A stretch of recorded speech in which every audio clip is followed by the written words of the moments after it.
I remember leaving that place and I would get home with a stack of money from getting paid out at the end of the night, and I would go to my room and I would literally throw it. I would throw it because I was still in my penguin outfit. I had like my bow tie, my apron on. And I would get home and I would just throw the money. I'd be like, fuck that job. I did not care about the money. The money did not make me happy. It didn't make me like, I didn't get home and be like, totally worth it.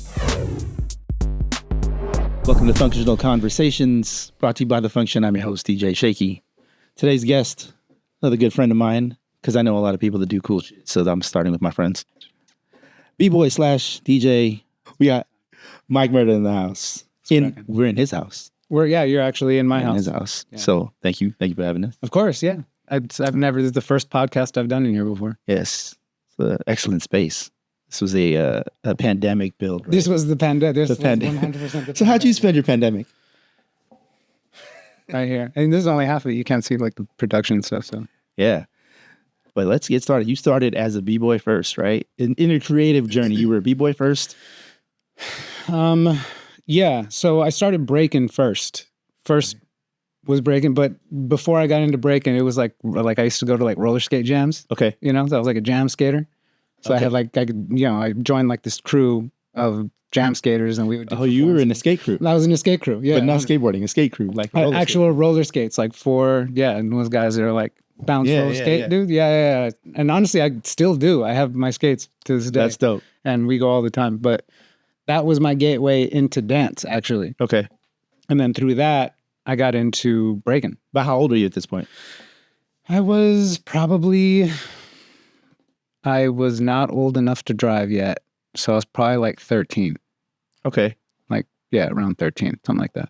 Tell me about the skate crew a little more, because I'm curious. I know you mentioned you did it, but I didn't know you were in a full-out crew. Yeah, I was in like a full-blown crew. It was called Skate This. Skate This.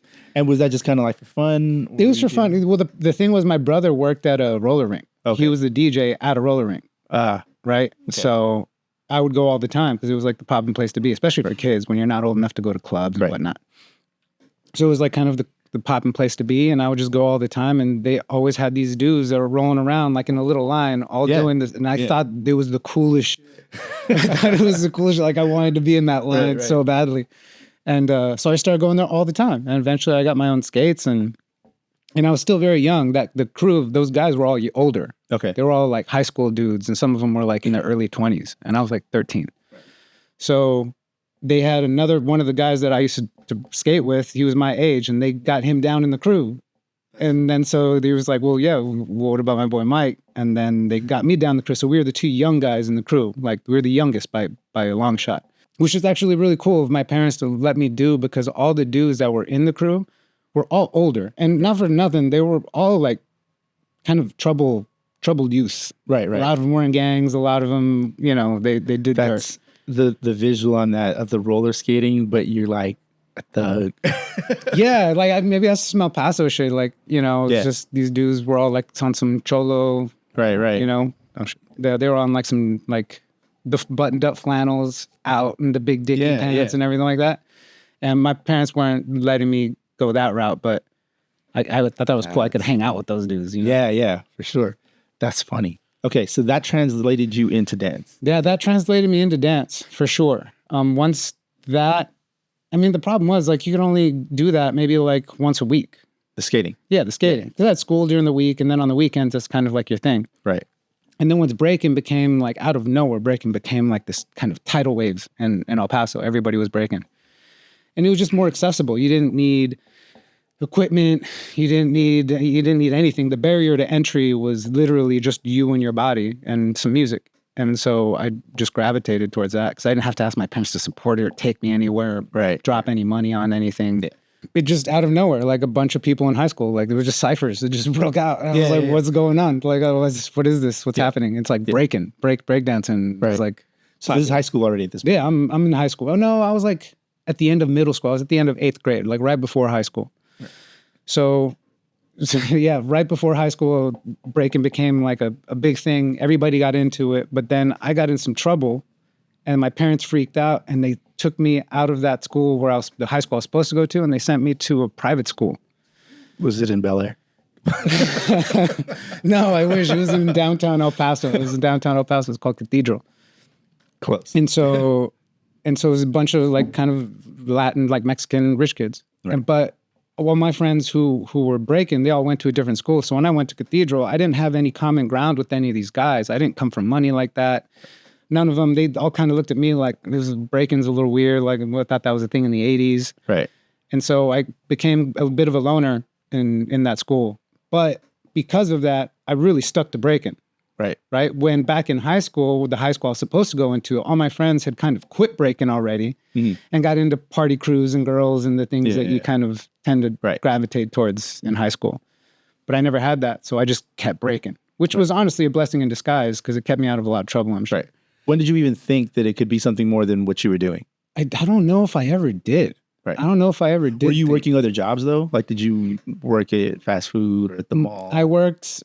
My first job was at a place called Alamo Plumbing Supply. And it was a job that a friend of mine, my buddy Louie, he worked there already. He's like, I'll get you a job. But honestly, I only took the job just to like pay for, it was like a trip to Arizona to go to like a breaking battle or something. Right. Is this in college already or like? No, I'm still like tail end of high school. Okay. Tail end of high school. So I danced all the way through high school. And then once I finished high school, all the friends that I had weren't in school with me. They're all older than me. They were all like 2-3 years older than me. And then as they graduated high school, one by one, they all moved to Vegas because we already had a friend who lived in Vegas, who was from El Paso, who was a B-boy. So he told my buddy BJ, like, yo, you got to come out to Vegas. It's popping out here. We're already established. So then he goes out. And then the year later, my buddy Fonzie goes out. And then the year later, I go out. So it just kind of felt like a natural progression. And it wasn't like I was chasing a career.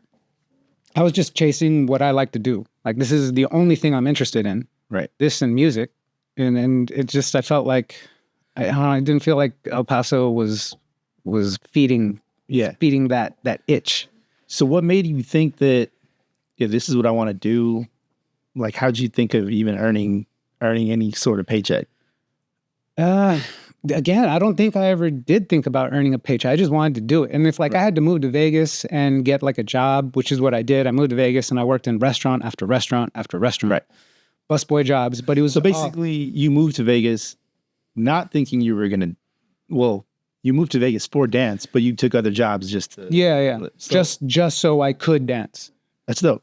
In theory, that's kind of like how like if it starts as a hobby, people. Yeah, so it wasn't until a little later on that all of a sudden we started getting like little gigs here and there, or we go like do auditions for some thing. This cruise ship is looking for break dancers, and we're like, all right, let's go audition, go to Kinko's and print out headshots, and you just kind of, it's the natural progression of the industry. Yeah, and so I got fired from job after job. Because I was always taking time off. I'd be like, hey, I'm going to go to this competition and X, Y, and Z. And they'd be like, all right, cool. And then like a month later, be like, hey, I'm going to go to this competition in New York. And they'd be like, we already gave you a week off. Yeah. And I was like, yeah, but, and they're like, maybe just don't come back. And I'm like, all right, cool. No hard feelings. Right. This is your first crew? My first crew was a group called Security Crew. Oh. Yeah, that was the first B-boy crew. Actually, the first crew was a crew called Air Force Crew. And if there's anybody listening who like understands like classic 90s hip hop, like kind of the roots of breaking, like Air Force Crew was a massive crew. Like, there was Rocksteady on the East Coast and there was Air Force Crew on the West Coast. They were kind of the equivalent. Yeah. And so I got into Air Force Crew, or at least what I thought was Air Force Crew. One of our members lied to us and told us like, my cousin is in Air Force Crew in LA. And he said that we could start a chapter in El Paso. And it's like, oh my God, I'm in Air Force Crew. No shit. Like, that's crazy. And then years later, I spoke to Little Caesar, who actually became a friend of mine. He's the head of Air Force. And he told me, he's like, I didn't know anything about El Paso or Texas chapter. And I was like, damn, I do. That's funny. And then so we started our own crew called Security Crew. And then that carried it over to Vegas. And then once we got to Vegas, then we melded into another bigger group called Knucklehead Zoo. Right. And then that transitioned into Super Crew. Right. As Knucklehead Zoo, that's when you started entering battles and stuff. We started making some noise as Security Crew, but we were a small crew. Okay. We was like 4 of us. So we made about as much noise as we could make with the smaller crew. But when we came to Vegas, there was another crew called Knucklehead Zoo. And they were a bigger crew, and they were like young kids on the come up, changing the game a little bit style-wise. And we started practicing with these dudes. And then a B-Boy Summit came up, and we entered together. We just entered with them as Knucklehead Zoo. And for the first time ever, we placed where we qualified for the top 16 or top 8. And we had never qualified before. I'm like a national level. So the first event we entered together, we qualify for top 8 or something like that. And then we make it to the semifinals in arguably a battle that we won, which was amazing because we ended up getting like 3rd place at Summit after never even qualifying for top 16. So we knew that Security Crew Knucklehead Zoo combination, that there was something special there. Right. And then literally right after that, we just started winning battle after battle after battle. And then we started traveling. The international stuff started. Let's break down some of the economics of the B-boy scene, right? Right. Like there is prize money for some of these battles. Yes. Yeah. But is the prize money equal to the time you put in, or really is the prize money just for the sake of props? Back then, there's definitely not enough to sustain yourself. So that's why a lot of the B-boys kind of go the entertainment route. A lot of the East Coast guys or Texas guys end up relocating to LA because you can't sustain yourself on breaking. It's more possible now with the introduction of bigger sponsors like Red Bull or Monster, things like that. But back then, honestly, it was just kind of extra spending cash, And if you win something really big, then you might win maybe like a few $1,000s, something like that. Right. Like I think the most I ever won coming up was like maybe $1,000. Right. That's why you hear about these events like in Oklahoma or somewhere in like some smaller city that offers big prize. We would just drive out there because we knew that there was a good shot that we were gonna win this battle. So we're just kind of like driving 12 hours to go collect $500 a piece and then coming back. So it's really a pursuit of passion. The whole thing is a pursuit of passion. If you're getting into breaking world to be rich and famous, you're in the wrong. In the wrong. Hopefully it gets there, but right. What about dance in general, though? Like, do you think that's a little more sustainable than specifically breaking? Yeah, it can be. It definitely can be because there's more open to you industry wise. Right. Yeah. How did you make that transition? I got into a choreo group in Vegas called Culture Shock. Culture Shock has chapters San Diego, Los Angeles, and a bunch of, I'm sure 100 different other places, but shout out Arnell. Yeah, shout out Arnell, yeah. So we started doing Culture Shock, and that introduced me to different styles. Also, homies from New York also introduced me to like house dancing, house music, which also was a big transition for me. We started doing house, and I started learning like lock-in and hip-hop choreography, which I learned was super valuable once I got to LA and you start auditioning, because as a b-boy, you're just a specialty. You're kind of, right. We have our dancers, and then now it's time for the b-boys, and then you have your little moment and you get out, which means you're probably not paid quite as much as the dancers. And if they have money to burn, then they'll bring on the b-boys. Otherwise, they want to get dancers who are more versatile. Right. And so if you can, everything. Yeah, if you can come in and I can lock and I can pick up the hip hop choreography, then that makes me a bit more of like a utility vehicle for that production. Right. And then the more you're doing and the more valuable you are, obviously the more money you're going to get. Right. So wait, before I skip anything, so you were Knucklehead Zoo stuff. Mm-hmm. You started winning battles. When does the Battle of the Year come into place? Were you already doing like choreography stuff then too, or was this before that? Well, it was around the time. Okay. It was around that time. So Battle of the Year is kind of like been dubbed a little bit as the Olympics of breaking. It was held in Germany every year to like 10,000 people. It was pretty nuts. So it was one of the first videos I ever saw, ever. Like coming up, I think by the first year I was breaking, I saw a video Battle of the Year, and I was like, yeah, I didn't know what to make of it. I was like, there's no way I'll ever reach that stage.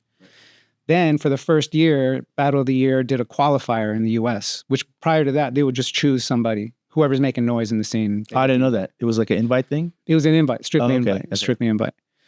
And so once they had a qualifier in LA, we're like, we got to go to the qualifier. But we prepared for it. We definitely prepared for it. We went, and then we won the qualifier, and then we finally got like our invite to Battle of the Year. And that was like a whole mind-blowing experience, right, too. There's a documentary and movie and all that. Yeah, there's actually about that year, specifically that year, there's a documentary that was made about it called Planet B-Boy. I think that went to like all the film festivals. It was like early days of Netflix. I guess it was like the most streamed documentary on Netflix. I saw it in the theater. Oh, yeah, okay. Yeah, it was, but like it's some indie theater. Yeah, we traveled around. We did like a bunch of talks. We did like Ellen DeGeneres. Some of the guys did Letterman, and it was like a whole press thing. Yeah, I feel I have a DVD somewhere. I don't know. I think I do. I think I lent it to a girl and you never got it back. Yeah, I never got it back, man. It's probably up like somewhere. She 100% got rid of it. There's no way she still had Right. it. All right, so you picked up the choreography stuff, and like does Planet B-Boy, the documentary, or even just that battle in general, like does that change anything in your career or your trajectory as far as? Oh, for sure. That put a big, even though we didn't win at all, like we thought we were going to go into this documentary and win the whole thing and be like big thing, but we didn't even qualify for the battles. We actually placed fifth, and then only the top four qualified for battles. Okay. So we didn't qualify for it, and it was what it was. We were all pretty sad about it. But then once the documentary came out, we started doing press. We were kind of the representatives for the film because it was such an international film. But one of the bigger markets for them was the U.S. market, the English-speaking market. Right. So even though we didn't win, we kind of, by proxy, kind of became the stars of this documentary because we were the only Americans in it. And that changed a lot for us. It gave us a lot of opportunity. We started getting a lot of invites, and we started winning. And just honestly, it kind of catapulted Knucklehead Zoo as a crew. So at the same time, you said you were starting to do Culture Shock. Yeah, that was all happening around the same time because the barrier to entry for Battle of the Years, everybody has to do a show. Right. Every crew, France, Japan, Germany, everybody has to do a show first, and then based on those shows where you rank first, second, third, fourth. Number 1 through 4 qualifies to go on to the battles. And then everybody else, you're done. Right. So Culture Shock, the Culture Shock at the time. That helped us a lot in developing that show. And so that was kind of the start when we started putting together. So were a few of you in Culture Shock? Yes. Okay. Yeah, there was quite a few of us. So you guys learned how to put on a full show as opposed to just the battle side? Yeah, a little bit. Not so much the show. The show itself wasn't hard. It was all the transitionary stuff and knowing how to keep things interesting from a stage perspective, how to transition and how to not be stagnant and how to do your reveals and things like that. And that was all new to us. Right. And as far as I know, Culture Shock's always been like nonprofit. Yeah. Oh, you don't make any money from right. So Culture Shock, yeah. Does that help you when you started going into a more commercial world? The experience of Culture Shock? Yeah. Oh, for sure. Yeah. It's an invaluable experience. Right. And a lot of other B-boys were kind of shitting on us for going that route. Right. Because going into the choreography route was kind of viewed as kind of like a mainstream, you ain't a real B-boy, you know what I'm saying? Yeah. You go there dancing with Britney Spears, but those dudes are making great money. Those guys can actually sustain a living, So we kind of had to shut out that noise and just go into that world because. So at this point, are you still working restaurant jobs and getting fired? Yes. Yeah. Consistently. Well, literally one job to another. About how many restaurant jobs do you say you did? Let's see. One, and there was a French place, and then there was the rooftop at the Rio. It was Chin Chin at New York. Okay. I probably like 6. That's funny. 6. Dre's was another one in Vegas. Yeah, I got fired from that. In a span of how many years? Probably like 3 or 4 years. 4 years, something like that. So every 6 to 8 months or so. Yeah, something like that. Yeah. At least you were working consistently. That's one thing that was easy in Vegas was to go out and just find those jobs, right? Because you're not making. There's so many places. You're so many places, and it's good money, but you're just you're a busboy. It's would I rather be doing this? Actually, working those jobs was kind of like a very enlightening experience for me because I remember I'll go to this place. I had a great hourly wage and great tips and full benefits. And benefits too. Yeah, we had benefits. Okay. Once you're there for so long, you get benefits. All right. And then I remember leaving that place and I would get home with a stack of money from getting paid out at the end of the night. And I would go to my room and I would literally throw it. I would throw it because I was still in my penguin outfit. I had my bow tie, my apron on. And I would get home and I would just throw the money. I'd be like, fuck that job. I did not care about the money. The money did not make me happy. It didn't make me I didn't get home and be totally worth it. Yeah. that never happened. So I was like, I would rather just kind of live minimally and be able to do what I love to do and hopefully turn that into something than waste my time doing this. It's like, this is not what I moved here for. I don't know what exactly I moved here for, but it wasn't this. So I kind of made a choice at that point. I would be like, I'm done with these service industry jobs. I can't do it. You've been fired from jobs, but you're winning battles. Yeah. And like, tell me your timeline. Do you start doing commercial work and like music videos and things like that? Or do you start with the Super Cr3w stuff first? When does that come about? Well, first we started traveling with Knucklehead Zoo. That we started traveling consistently with Knucklehead Zoo because we were getting invites for like UK championships, for R16 Korea, for whatever in Japan, and that was a really great time because that's kind of exactly what I wanted to do. I want to see the world and do exactly what I want to do, and I was knocking it out the park. Those are paid gigs, right? Yes, but they're not paid. Modestly paid. Very modestly paid. Like it's going to take care of you for maybe the month. Okay. Maybe. All right. Maybe. But you get taken care of more like in Europe than you do coming back out here. So that was another like interesting thing to notice was when we would travel internationally, we saw that the culture of breaking or the culture of hip hop in general was so respected all over Europe. It's still the case. And that's still the case for sure. Yeah. It was so respected. Like we would go places and everybody would know who we were. They followed the breaking scene. They followed the DJ scene. They followed the MC scene, not just what was chart topping. They really followed everything. And we would go out there as the USA representatives. We're Team USA at these places. And then Korea would have Team Korea, and they would have like the support of Korea. Wow. They would go home. They were on like Pepsi cans. I think I have some of them still down here. They were like on these Pepsi cans. And we just noticed that like a lot of these dancers were getting like big endorsements, and their countries were like supporting them and proud of them, and nobody gave a shit that we were Team USA. Right. When you come back to the States, like nobody cares. Yeah. Like nobody's like, oh, you do this cute little breakdancing things. Like, no, it's more than that, Yeah. But it's just so hard to kind of break through that what is it? Maybe it's like a pop culture. Yeah. Like wall or barrier or something. Breaking is from the 80s. Yeah.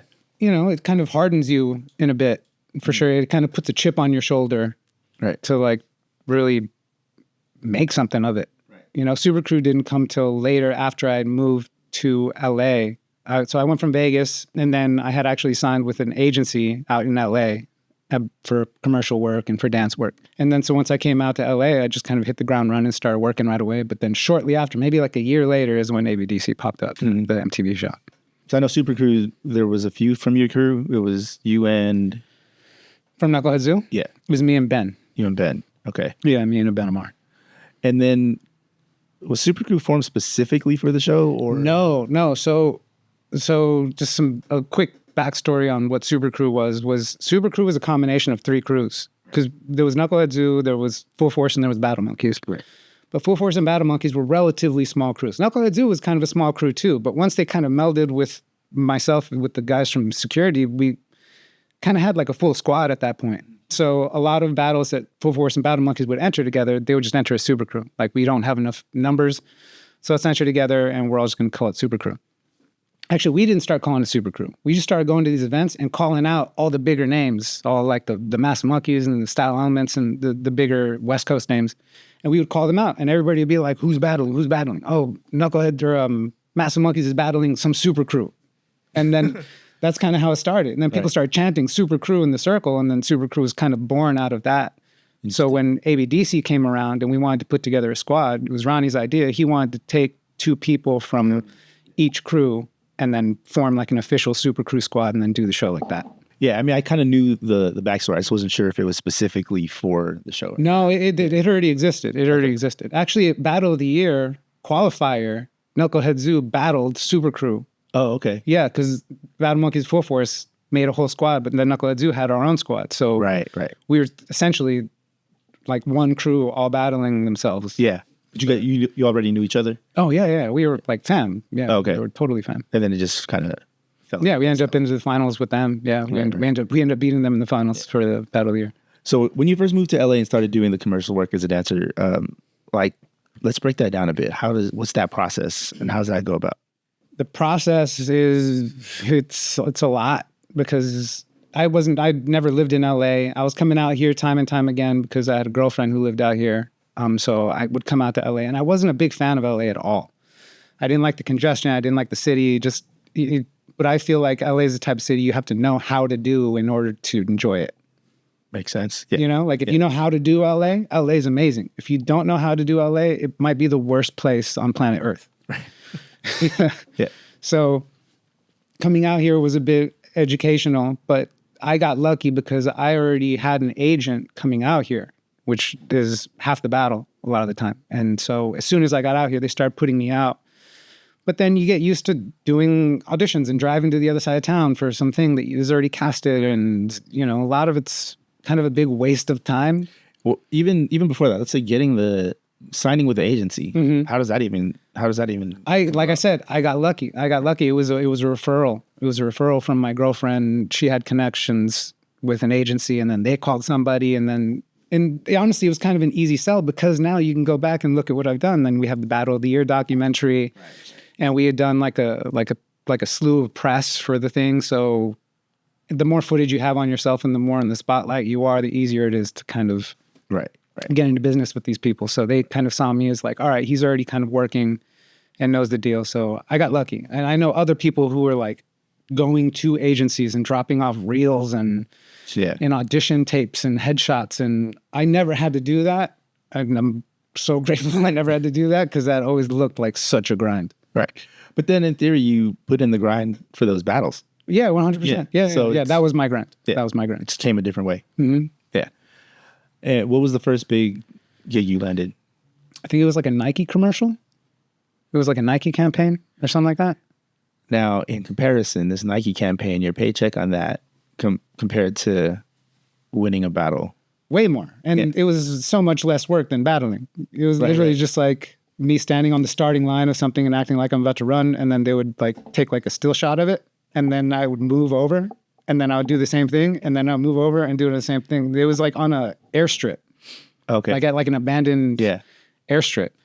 So the campaign was basically like when you see the picture, it's like 1 million people standing there getting ready to race. But if you look closely, I'm in there like 3 dozen times. And it's a bunch of other people too. But yeah. You didn't even dance in that? No. I literally just got down and like pretend like I was about to run. And that was so you were booking like regular commercial work even outside of dance? Yeah, a little bit. I mean, here and there, it's hard to say like what is consistent in LA because you might book that, but then not book anything for. Did you ever do the artist stuff? What do you mean? Like dancing with artists? We did the artist stuff. Yes, I did. I danced for Chris Brown. I forgot about that. Oh, okay. Yeah. So that was another good one that I had booked. It was like the VMAs. Okay. For Chris Brown. No tours though? No. So it's a funny story about that is I had done, it was the movie awards, something like that with like Mike Myers and Chris Brown. And there was like a dance battle between like Mike Myers and Chris Brown. And they talk shit to each other. And then he's like, well, let's do this. And then all the dancers come out. And then there's like Chris's dancers and then Mike Myers' dancers. And then there's a whole battle. Mm. But anyway, I developed like a pretty good relationship with Chris Brown. And then they had asked me if I was available to jump on the tour, the prospect of doing the tour. And I was like, 100%, let's do it. Yeah, I made it. Right. This is what I came here for, you know? Yeah, because now you're paid this for however long that tour goes. Exactly. But then, literally, as I was waiting for that to unfold is when Ronnie called me and said, hey, we're going to do America's Best Dance Crew on MTV, but we're doing it with Super Crew, and the only way we're going to do it is if we do it with these people, with these 6 people. So I was like, well, I got offered to do this Chris Brown thing. Like, but then Dunock, one of the other guys in Super Crew, was on tour with Fergie at the time. Mm-hmm. And he said that he would leave the Fergie tour to do ABDC if everybody else was involved. And so once he did that, I was like, well, if he's giving up that job, then I'll give up this job. And once we did ABDC, we were all in because we had sacrificed. Yeah. We'd sacrificed a lot to be there, you know? So we were like, I'm not here just to like do well. Like we're here to win. Worked out. Yeah. Thank God. Yeah. Well, actually, let's talk about the ABDC stuff a bit. You weren't paid for that. We were. Oh, you were paid? Yeah, we were. You were paid. So everyone was paid to do that show? Everyone was paid to do the show. And we were actually paid fairly well. Okay. We were paid fairly well. It was after our season, people weren't paid as much. Oh, okay. I didn't know they were paying people at all for that show. I looked at it They weren't. Okay. They weren't. But I think the show got big enough to the point where they kind of had to pay people. Okay. I looked at it like, oh, it's like a competition. You just end it. Yeah, but see, that's the thing. It's a tricky part because typically, it's a competition. You're going to, whatever, you come here at your own peril, right? But when it comes to a competition like that, where you're shut out from the world for like potentially 12 weeks, right, that means you can't work. You can't, you can't make a living. So how am I supposed to be stuck on this show and go homeless in the process, and maybe not win? So I think that they knew they were asking a lot. So MTV actually did pay the dancers. We got it was like a rate weekly, and then you get like per diem. So it averaged out to like, I don't know, $750 or maybe like a week. Yeah, $750 a week, which is like, it's like a PA rate. Yeah. It was what it was. We weren't stressing it. We were like, hey, I'm being paid to, as long as I'm here, I'm getting some money. So let's stay here. Yeah. So they do pay. Right. They do pay. And then it was after us that the pay starts going down, because then these shows start looking to save money. Yeah. Hear that. And how did that help Super Crew? Oh, it did in every single possible way. We didn't know when you're in a show like that, you kind of don't understand what you're getting into. You're in rehearsal all day, and then you go and do this show, and you're on television for like a minute or something like that. And then you go back to the hotel, and it's just back to life. Yeah. And we did that for week to week, for many weeks, for months. And then one day we went to the mall just to get away for a second, and we got mobbed at the mall by people. Wow. We were like, whoa, like, this is what happens when you're on TV just for like a minute. So, and then that kind of that escalated. We hadn't even won the show yet. Wow. It was once we won the show, then everything kind of exploded, and it wasn't, I mean, I have like a weird relationship with the idea of fame. You know what I mean? Right. Like all of a sudden, a lot of people like you or want to be your friends and this and that, but is it predicated on because you're a genuine person or because you appreciate, because you've seen me on television or whatever, so I'm just kind of like it made me very like trepidatious in people. Yeah. I was already older myself when that show came out. So just watching it, to me, it was cool because I had kind of come from dance. I hadn't, but even though I hadn't done it, I just felt like, oh, this is cool to see on TV at this level. And obviously I knew groups, like I knew who Kappa was, and I'd heard it, like I knew the Jabbas and stuff like that. It was cool to see, but I never thought that, like I wouldn't expect people like, oh, look at these guys, they're celebrities. Yeah. And then all of a sudden, like, even no matter like how level-headed you are, to come off of that and to like not let it get to you a little bit, like feel like, maybe I am kind of cool, maybe I am the shit, It's like, it's a constant battle to like in fighting that. And especially with us, it wasn't like say if somebody's coming up and they're an actor and they book them to role in another role, it's a progressive climb to like notoriety. With us, it was like, nobody knows who you are. Everybody knows who you are. Yeah. And that transition is jarring. That transition is real jarring. It's weird. Yeah. Like you try and just to kind of keep it cool, like and not turn into like the sunglasses and the club guy. Yeah. I only made $750 this week. Exactly. Yeah. How else are you paying rent at this time? Is it literally just dance? Once I moved to LA, I gave up jobs. Okay. I was like, I can do this. I can do this. And then for something like ABDC, is that $750 a week enough to sustain your monthly income? At the time it was. Yeah, at the time it was. But then coming off of it, obviously we won the show. Yeah. So, I mean, you get like $100,000 when you win the show, but then was it 100? Wow. Okay. It was 100. Yeah, it was 100. So, but then after taxes, and then you got 6 people in the crew, you come out of it with like $10,000. Okay. So I'm like, which is pretty good. Like, I'll take $10,000. Yeah. Plus you got the X amount when you were working. Yeah. And then, but more than that, you come off the show and like work is lined up. Work is completely lined up. So you're going to make triple, quadruple, whatever the prize money was. That's kind of whatever after you've won the show, because now you're on tour with MTV, you're on tour. Artists are asking about your rate, and now people kind of want you. Did you guys as a crew have a plan for after the show? No. We had no. We're just like, let's go on there, let's win this. And then we win, and you're like, so now what? you know, now we got people coming at us like giving us the Hollywood spiel. And that's what I mean is like all of a sudden you go from nobody knowing who you are to like people being like, yo, man, let me manage you guys. I got private jets. I got Super Bowl commercials. I got tours with this X, Y, and Z artist. I was just on a plane with Will Smith. And you're just like, like these guys are coming on real strong. Yeah. And I don't know if this guy's genuine. Does he have all that? So, you know, we kind of didn't know which way to go. We got thrown around a lot. And we settled in on the management, which we did settle with, which was great for the time being. And we just handled it all ourselves. We had like a really long shelf life because of it. I think that if we had gone the Hollywood agent publicist route, we would have kind of fizzled out quicker, I think. Because I think that they would discarded us as soon as those numbers start to dip. Yeah. You know? Yeah. Makes sense. So when did it become a full out business? You know, and that was another progressive thing. Yeah. It wasn't just like, all right, we're a business now.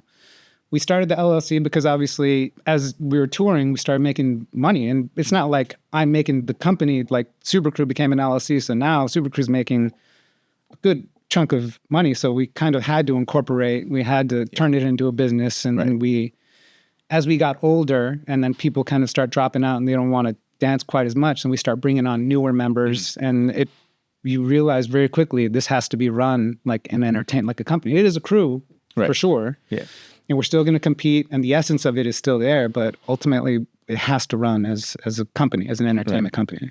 So is it you guys from the show, or a few of you that kind of stuck together still? Four out of the six, 4 of the original cast members are the owners of the company. Okay. Yeah. And then we have a cast of 12 people at this point. Right. So yeah. And you keep that kind of rotating.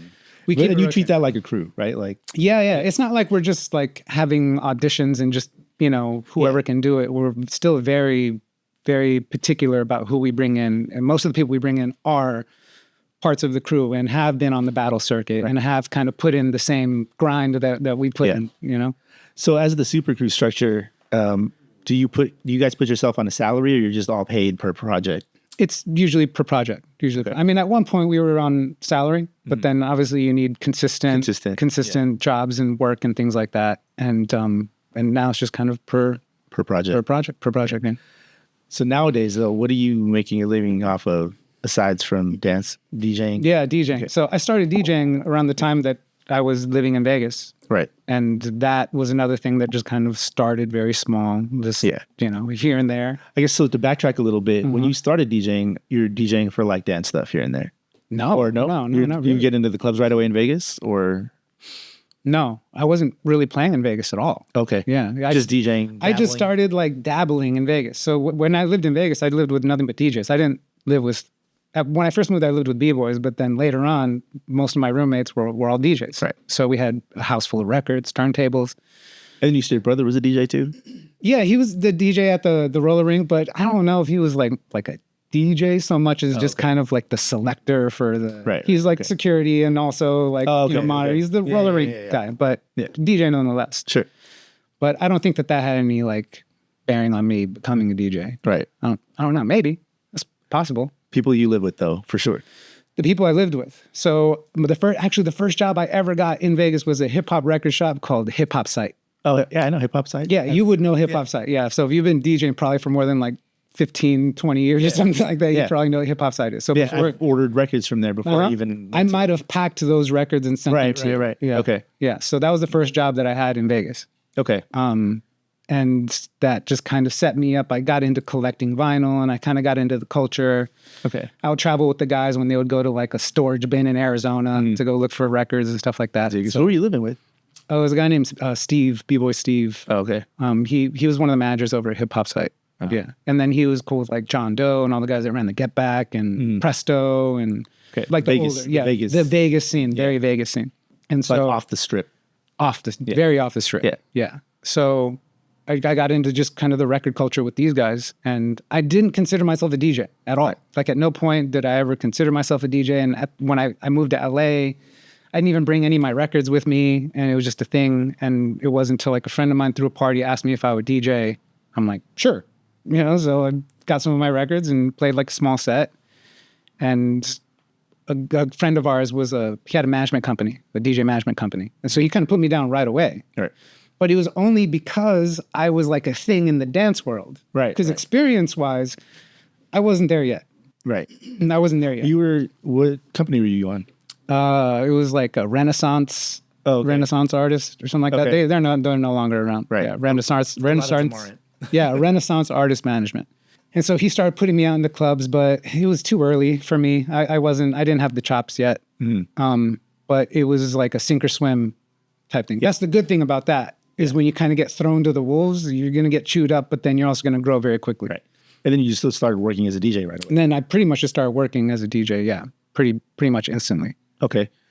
And then are you doing dance gigs much other than Super Cr3w stuff? No. It's pretty much exclusively Super Cr3w stuff. Super Cr3w stuff and then DJing. Yeah. The problem is I have no desire to do the industry thing anymore. Right. Yeah, I just don't have the fortitude, the mental fortitude to go and try and do that. And what for? Like, if I'm going to, if I'm going to do this, I'd rather do it on my terms with my friends and something that I believe in, something that I'm going to get a return on. Right. And so. How often is Super Cr3w working nowadays? I'm pretty consistently. Yeah. It's been pretty consistent, like every month, like some sort of project every month. So when did you start actually just DJing? With the exception of like the Super Cr3w gigs. Pretty much right away. Because it's always come in these weird waves where like all of a sudden I have a tour with Super Cr3w, we have some sort of obligation, and then I'll do that, and then that might happen while like DJing is slow, and then when I come out of that, then I'll kind of push into my contacts a bit and kind of try and do DJ work. And then what I started doing actually was piggybacking DJ work onto Super Cr3w travel, right? Which always worked out when I would go to Asia or Europe or anything like that. Mm-hmm. So if we're going to Hong Kong or Shenzhen or something like that for a gig with Super Cr3w, it was like a New Year's thing. I had a friend who was a new manager from Vegas. Yeah. And was a manager at a new club in Hong Kong. So she's like, come out to Hong Kong. So I'm like, I need to hit you up when I'm traveling. Yeah. Especially some of these Asian markets for sure. I do have some contacts out there. Yeah. So I connected with a bunch of DJs in Hong Kong and I stayed out there working, literally just DJing for a month or 2 months. Right. And the money was decent. It was good enough for me to save a little bit and sustain a living in Hong Kong. Right. So it's a win-win for me. Oh yeah. I remember you were there for a minute. Yeah. I was there for about 2 months. Yeah. And I've done that a couple of times now. Okay. Yeah, a couple of times. Then we would go to like Guangzhou and then going out and meeting people. And so you would stay out there for a little while. Mm-hmm. Okay. Yeah. So if like we went to Guangzhou, China for like several weeks for work. And then I took a couple of gigs while there, which is always dope because all the boys are there, So now you're DJing at some club in China and all your friends are coming. Like, it's a cool experience. Right. And then once the gig was over and everybody goes home, I'm just like, I'll see you guys later. I'm going to stay for another 2 months or whatever and just kind of work out here. Oh, okay. Yeah. So after you do the dance stuff, then you stay like 2 weeks to 2 months. Yeah, somewhere between 2 weeks and 2 months, depending on like however much work I can get, what makes sense financially. So when you're staying out there, are they paying for your place to stay?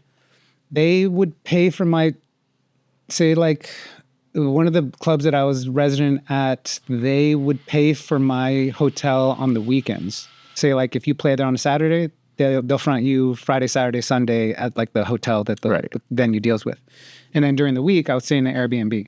Oh, okay. So I was kind of moving back and forth. So I had a good relationship with this dude who I was renting the Airbnb with. And then he would let me have the weeks and then he would rent out the room for the weekend. So I was literally just kind of jumping back and forth for like a month. Yeah. Oh, okay. So that works out. And then you're making enough to keep your place here and just paying rent here. Oh, for sure. Yeah. I mean, it was a pretty good deal for my roommate because I was never here. Your sole income pretty much now is just DJing? It's pretty much DJing. And, you have, especially out here, like you get into this industry, who has just like one thing? And if you have like one thing, then good for you, and you do well with it. But a lot of artists and creatives in particular, you're going to have like 100 different things. So for me, the other things is like I host for World of Dance. Right. And then whether it's like DJing and then doing stuff for Super Cr3w and, just jobs here and there. Yeah, you turn into like the creative hustler. Yeah. Yeah. No, well. Most of it is DJing. Most of it is DJing. I know you have Super Cr3w and LLC. What about yourself? Are you taking everything, just you take all your gigs on your own, or do you make yourself a business too? No, I do it all on my own. And that's like also been like another point of like, point of concern, because sometimes it's amazing. But then say like if I'm touring through Asia and then I'm taking care of my flights and I got to book the Airbnbs during the week, but then not book them and then figure out the travel and figure out the train schedules and from city to city and stuff like that.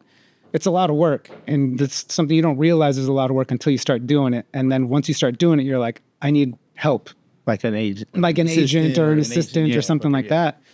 But then you get home and things might slow down, and then you're like, I don't need help. I can do this on my own. Yeah. So you kind of literally jump from one foot to the other. But even like, let's say your finances on your own, you like a sole proprietor, or did you make yourself also like a sole proprietor? Yeah. I mean, I should make myself an LLC at this point. Yeah. So you do everything, do all your own taxes for yourself and all that. Yeah. Okay. And then you got like insurance and all that. Yeah. Health insurance. Yeah. But I feel like I need better health insurance because there's so many places I go to and they're just like, yeah, we don't take that insurance. What about like business insurance? Are you doing any of that sort of stuff? We have business insurance for Super Cr3w. As Super Cr3w? Yeah, as Super Cr3w. If you ever get booked for a DJ gig and they need insurance, you just do it as Super Cr3w? I could. Yeah. Probably. It's like one of the benefits of being an owner. Yeah, absolutely, absolutely. Right. But there's not too many gigs that I do DJ-wise where it's like you need like insurance. So that's like more corporate stuff. Yeah. Right?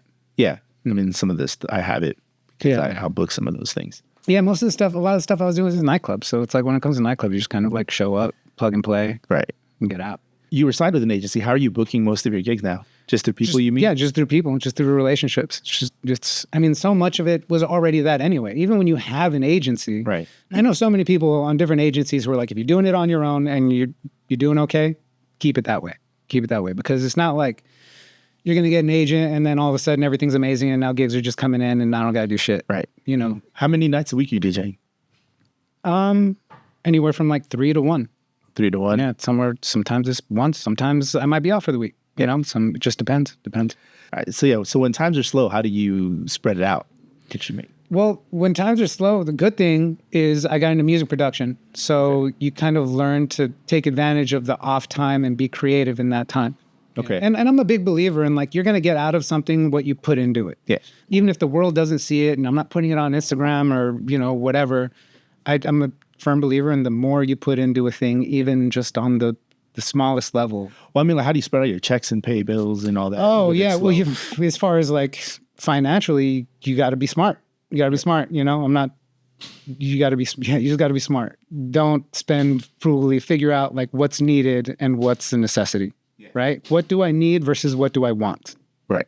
And if you get good at that, then you can manage and figure out how to stay afloat, how to be smart about your finances. And that's also another good thing about not kind of blowing up too quick and coming up too fast. Let's say somebody explodes with some song or something, whatever, and you come into a lot of money. Like sometimes that's the worst possible thing for you. Oh, yeah. Yeah. You're not going to. Where can I spend it? Where can I spend this? Yeah. But when you've kind of been through the ringer and you've kind of had really great months and really bad months and then amazing months followed by mediocre months and everything in between, you learn how to be like. Are you into like investments and stuff like that for like retirement? I was for a bit, but I feel like I need to know more about that. Like if I'm going to get into that, like I feel like I need to get into it. Yeah. I can't just be like, here's $1,000 into something that I don't understand. Yeah. Like. So what do you have as far as like retirement goes or future plans? Like, what do you think? What does my retirement look like? It's hard to like, maybe, I don't know, maybe I'm tripping, but it's hard for me to look at retirement when I feel like I'm so in it, Yeah, like. I get it. Yeah. So at this point right now, like we're developing things with Super Cr3w that I'm really excited about that it'd be a big project for us. Really like probably the biggest thing that we've ever done. And that's something that, we're all focusing on right now. There's a team. There's like a whole team associated with it. It's like something more long-term. It's definitely long-term. It's definitely on the long-term side. So along the lines of like a Jabberwocky show type of deal. Yeah. Like a production like that. Okay. And with that, I mean, it's all encompassing creative, you know, right? Because obviously I'd be DJing for the show and we'd be producing music, and it'd be like a whole thing. It'd be a whole thing.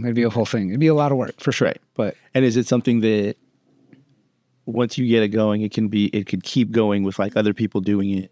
Oh, 100%. Yeah. So that's almost like a retirement plan.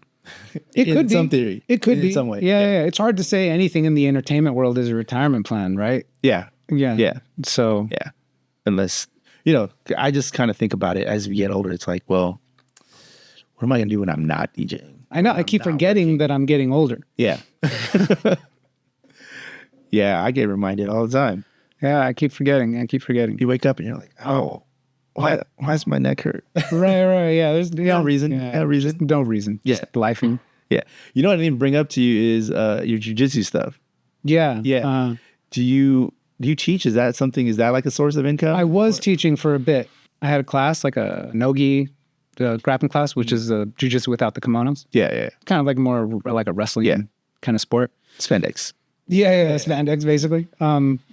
And I was teaching for a bit, but it was one of those things that I just loved. It wasn't because, you know, like I mean, obviously money is always great, but everything I do, I would do it for free. Right. But if I can get paid for it, even better. Yeah. You know, like, so yeah, I got obsessed with jiu-jitsu. It was like kind of right hand in hand with breaking. I could see that. And the scenes themselves are actually really similar as well. Like the jiu-jitsu kind of world very much mirrors the breaking world. Right.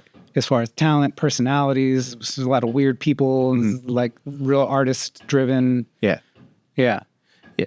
So everything for you has been kind of a slow build and kind of grew it and fell into something, right?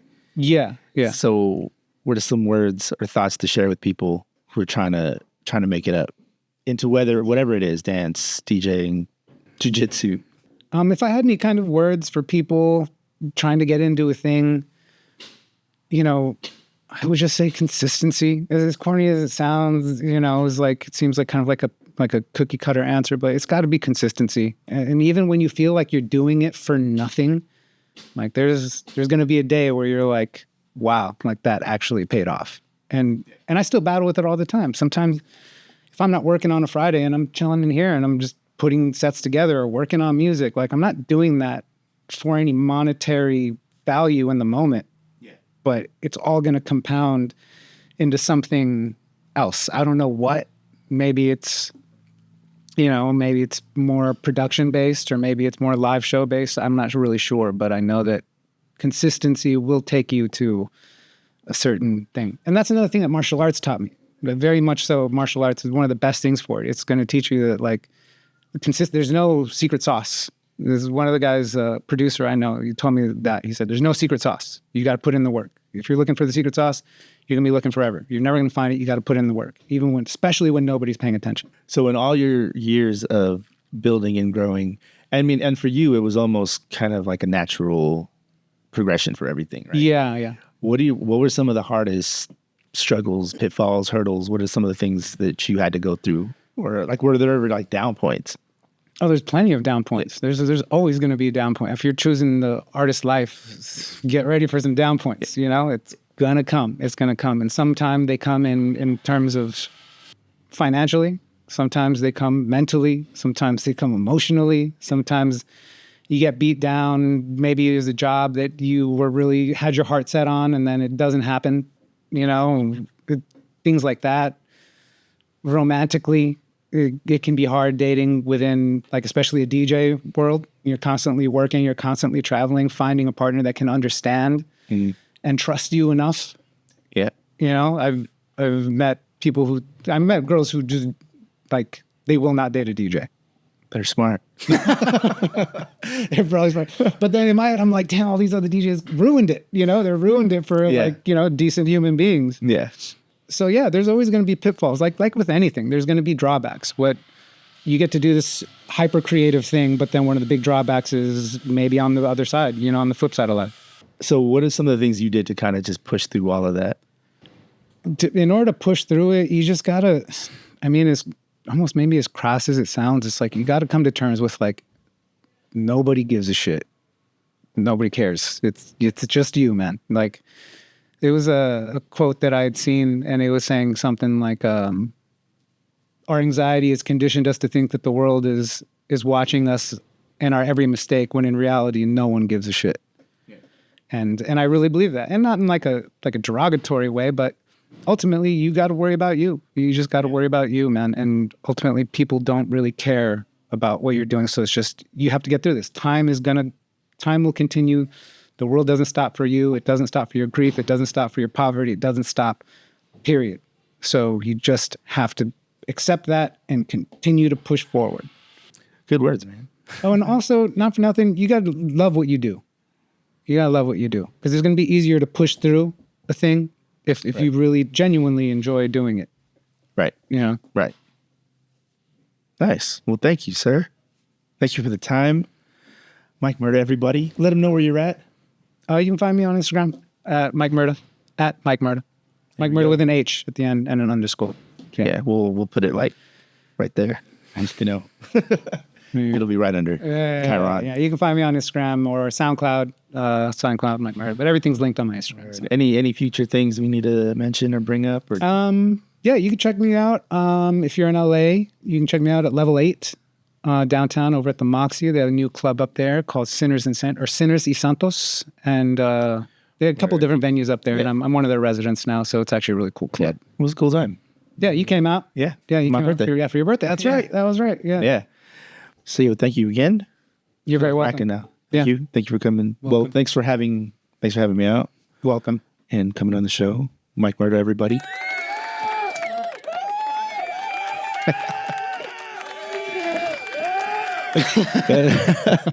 Those applause just run. Yeah, we're out. Functional Conversations. Catch you in the next one. Peace.